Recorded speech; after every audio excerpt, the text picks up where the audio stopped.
morning, my lovely children. Good morning, sir.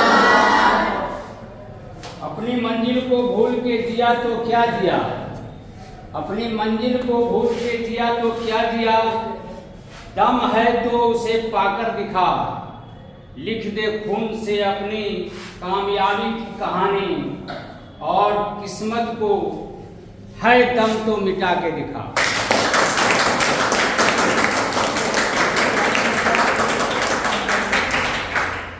आज मैं आपके बीच बायोलॉजी क्लास के साथ उपस्थित हूँ। इसके पहले अध्याय में क्लासिफिकेशन चूंकि आपका चल रहा था, और क्लासिफिकेशन में अब तक हम लोग टेट्रापोडा महावर्ग की चर्चा कर चुके हैं।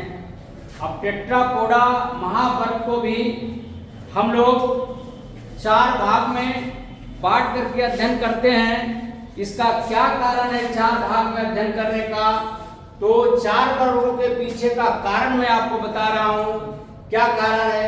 इसका प्राकृतिक वास, इस जानवर का प्राकृतिक वास, जीवन शैली, शरीर का टेम्परेचर, शरीर का ताप तथा त्वचा, कंकाल, पादों की संख्या और अंडा आदि की दशाओं के आधार पर ये टेट्रापोडा महावर्ग को हम लोग 4 क्लास में बांट करके अध्ययन करेंगे। और ये 4 क्लास है एम्फीबिया, रेप्टिलिया, एप्स और मेमेलिया। मेरे प्यारे बच्चों, 9th क्लास में के आपका जो सिलेबस है केवल कैरेक्टर है, लेकिन मैं आपको थोड़ा ज़्यादा कैरेक्टर के साथ आपको ज़्यादा दूरी तक मैं पढ़ा देता हूँ, ताकि आपको कैरेक्टर अगर याद रहेगा तो लिखने में बहुत आसान होगा। तो आज हम लोग चलेंगे एम्फीबिया क्लास का हैबिटेट के बारे में। वास स्थान और रहता क्या है, इसका प्रकृति क्या है, इसके बारे में लेके चलेंगे। तो एम्फीबिया जो देख रहे हो, ये एम्फीबिया जो है, एम्फीबिया का हिंदी होता है उभयचर, अर्थात हम अगर एम्फीबिया को अगर संधि विच्छेद करेंगे तो एम्फी जोड़ बायो होता है, एम्फी जोड़ बिया।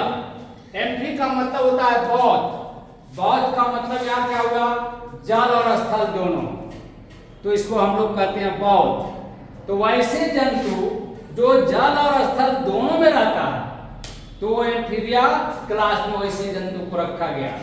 बायोस का मतलब होता है लाइफ साइकिल, जो अपना लाइफ साइकिल को दोनों जगह, मतलब थल में भी और स्थल में भी लाइफ साइकिल को चलाता है, वैसे जीव को एम्फीबिया वर्ग में रखा गया। इसका हैबिटेट की बात करेंगे तो हैबिटेट में यह जो है खास करके या जल और थल दोनों में पाए जाते हैं। तो इसका वास स्थान कहाँ होगा, जल और थल दोनों में पाया जाता है। जहां तक फिजिकल स्ट्रक्चर की बात करेंगे तो फिजिकल स्ट्रक्चर जो होता है इनका शरीर, हेड क्या होता है, हेड, ठीक है, धड़,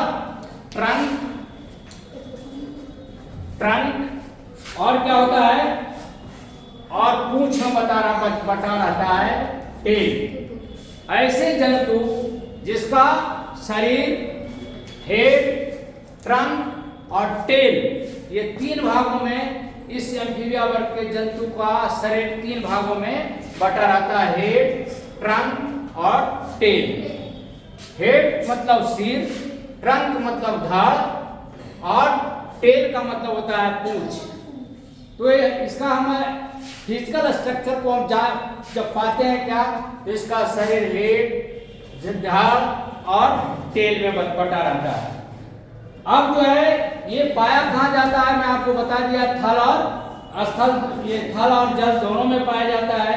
इसका त्वचा जो रहता है, इसके त्वचा पर जो देखिएगा आप, फ्रॉग वगैरह देखा होगा, टोड वगैरह को देखा होगा, आप पकड़ करके देखिएगा तो वो बहुत चिकना होता है, लसलसा होता है, विस्कस होता है।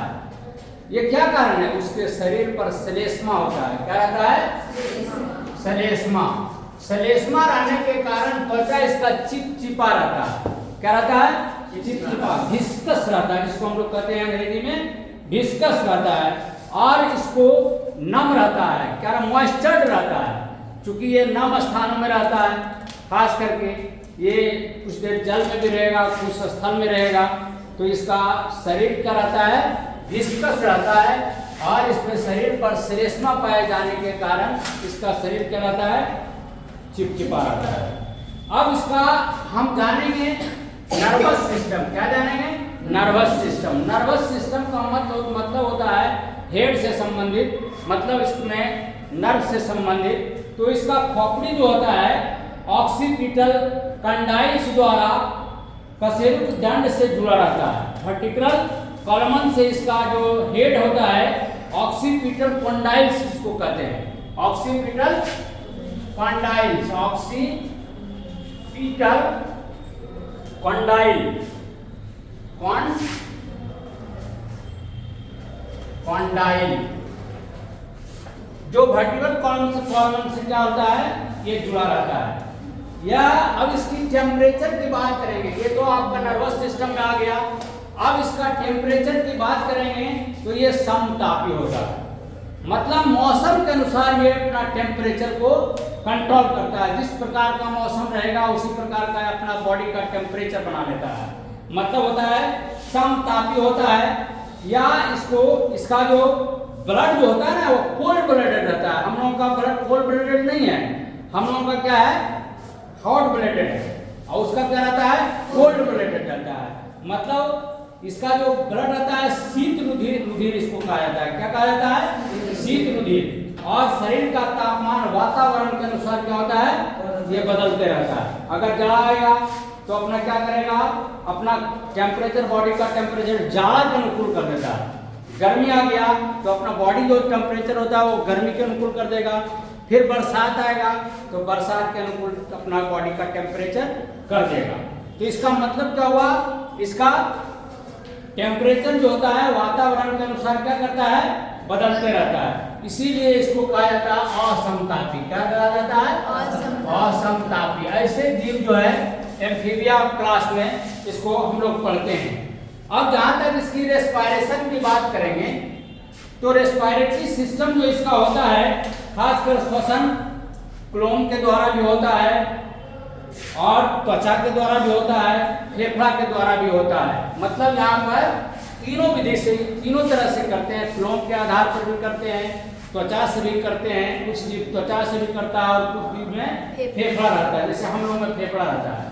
तो इसमें भी कुछ ऐसे जंतु हैं जो क्लोम के माध्यम से करेगा, त्वचा के माध्यम से करेगा, और फेफड़े के माध्यम से करते हैं। अब इसके बाद हम लोग आते हैं, ये रेस्पिरेटरी हो गया। अब सर्कुलेटरी सिस्टम में हम क्या करेंगे, सर्कुलेटरी सिस्टम जो इसका होता है, इसमें इसका हृदय जो होता है वो 3 चैम्बर का होता है। कितना होता है, 3 चैम्बर का होता है।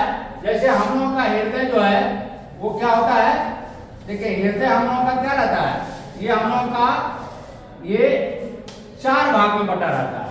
मेमेलिया वर्ग में क्या होता है, हार्ट जो रहता है वो 4 चैम्बर रहता है।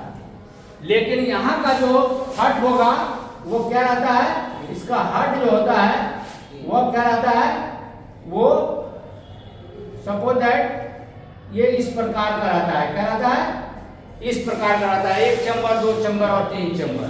तो इसका हार्ट कैसा रहता है, 3 चैम्बर रहता है। इसमें 2 आलिंद तथा 1 निलय होते हैं। इसमें 2 आलिंद होगा। आलिंद की संख्या कितना, 2। हाँ, आलिंद की संख्या 2 होता है, और निलय 1 रहता है। कितना रहता है, निलय 1 रहता है। हार्ट के बारे में इसलिए हम लोग जान चुके हैं कि कितना होता है, इसमें 3 चैम्बर होते हैं, इसका आलिंद 2 रहेगा और निलय 1 रहेगा। याद हो गया होगा, मैं समझता हूं। अब दूसरी बात, इसका जो चैम्बर जो होता है वह 2 हम लोग आलिंद जान लिए और 1 निलय जान लिए। अब इसमें आरबीसी की बात करें, रेड ब्लड कॉर्पसेल्स, तो इसमें भी लाल रंग का खून आपको दिखाई पड़ेगा। जैसे आप फ्रॉक को काटते हो तो कैसा रहता है, वो लाल रंग का रहता है। तो इसमें लाल रहने का मुख्य कारण क्या है, इसमें भी हेमोग्लोबिन पाया जाता है। क्या रहता है, हेमोग्लोबिन। हेमोग्लोबिन रहने के कारण इसका रंग लाल होता है। प्लस दूसरी बात और क्या है, ये इसके जो आरबीसी होते हैं बाइकनकेव होते हैं। बाइकनकेव का मतलब उभय उत्तल रहता है तथा अंडाकार तथा केंद्रक युक्त होता है। इसमें इसके ब्लड में भी न्यूक्लियस पाया जाता है और इसका वो जो इसका सेल होगा वो अंडा आकार का होगा। सेल कैसा होगा? अंडा आकार का होगा। तो इसके विषय में हम लोग जान लिया भाई कि सर्कुलेटरी सिस्टम क्या है इसका, तो 3 चैम्बर रहता है और क्या रहता है इसका आरबीसी जो होता है ये अंडाकार होते हैं सेल्स इसका, और उभयउत्तल रहता है बाइकनकेव जिसको कहते हैं। तो इसकी चर्चा हम लोग सर्कुलेटरी सिस्टम में कर लिया। अब उसके बाद हम जानेंगे इसके बाद एक्सक्रेटरी सिस्टम। क्या जानेंगे? Excretory system. बहिष्करण इसका कैसे होता है? तो बहिष्करण के बारे में उत्सर्जन के लिए इसमें एक जोड़ी किडनी होता है जैसे हम लोग में किडनी रहता है, ठीक इस क्लास के भी जंतु में किडनी पाया जाएगा। कितना भाई? तो एक जोड़ा किडनी के माध्यम से क्या करता है एक्सक्रीशन का काम करता है और फीकल मैटर को क्या करता है बाहर निकालने का काम करता है। जहां तक हम रिप्रोडक्शन की बात करेंगे तो रिप्रोडक्शन जो इसका होता है ये क्योंकि अंडायुज कहलाते हैं, ओविपेरस होता है। ओविपेरस का मतलब होता है अंडायुज, ठीक है। ओविपेरस होता है, अंडायुज होता है और इसका जो फर्टिलाइजेशन होता है वो बाह्य होता है, कुछ में आंतरिक होता है। मतलब इसके जंतु जो है वो यूनिसेक्सुअल भी होते हैं, वो हर्माफ्रोडिट नहीं होता है। यूनिसेक्सुअल का मतलब फीमेल का सेक्स ऑर्गन अलग रहेगा, मेल का सेक्स ऑर्गन अलग रहेगा और फर्टिलाइजेशन जो इसका होता है वह इंटरनल होता है। मतलब इसका स्पर्म जो है ओवम के साथ इंटरनली ये क्या कहते हैं कॉपुलेट करता है। कॉपुलेशन इसका क्या होता है इंटरनली होता है। तो इसमें आंतरिक निषेचन जिसको हम लोग कहते हैं, एग्जाम्पल के तौर पर आप हाइला ले लीजिए, मेढक ले लीजिए, सैलामेंडर ले लीजिए, अंधा कृमि ले लीजिए, ये सभी इसका एग्जाम्पल है। इसके बाद कुछ ऐसे जंतु इसमें हैं जैसे एलाइटिस एक जंतु है, एलाइटिस। तो ये क्या करता है जब ये एलाइटिस का फीमेल जो होता है जिस मेल के द्वारा ये प्रेग्नेंट होती है तो वो क्या करता है एलाइटिस जब तक अंडा नहीं देगा जब तक जिसको जो प्रेग्नेंट किया है उसको खोजता है। फीमेल क्या करता है खोजता है और नहीं मिलेगा जब तक वो अंडा बाहर नहीं करेगी।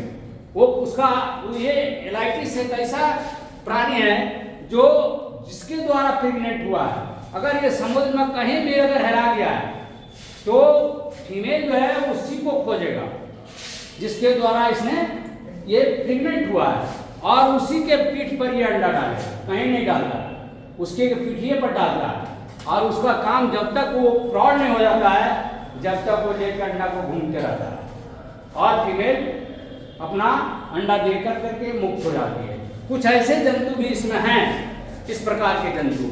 तो मैं आज आपको जो बताया एम्फीबिया क्लास जो है इसमें मैं समझता हूँ कि सारा कैरेक्टर आपको मालूम हो गया होगा और आपके सिलेबस में जो भी है वह केवल कैरेक्टर है। आप 4, 5, 6 कैरेक्टर को लिख दोगे यही बहुत काफ़ी है। और इसके बाद का जो क्लास हम लोग करेंगे वो है रेप्टाइल्स। रेप्टाइल्स के बाद एप्स है, उसके बाद मेमेलिया है, उसके बाद आपका क्लासिफिकेशन खत्म हो जाता है। उसके बाद हम लोग चर्चा करेंगे आगे इसी शब्दों के साथ। मेरे प्यारे बच्चों, इस वीडियो को अगर आपको अच्छा लगा तो सब्सक्राइब करेंगे और लाइक करेंगे, कमेंट लिखेंगे, शेयर करेंगे। इसी शब्दों के साथ मैं अपनी वाणी को विराम देकर करता हूँ। जय हिंद, जय भारत। अगर किसी को किंतु परंतु अगर हुआ है तो कमेंट में जरूर लिखेंगे और मैं आपको बराबर कहता हूँ कि आप केवल इसको पढ़िए और केवल आप ध्यानपूर्वक अगर ध्यान दोगे तो ऑटोमेटिक आपको याद होते चल जाएगा। मैं समझता हूँ कि इस चैप्टर में, इस क्लास में किंतु परंतु नहीं रहोगा। इसी शब्दों के साथ मैं अपनी वाणी को विराम देता हूँ। जय हिंद, जय भारत।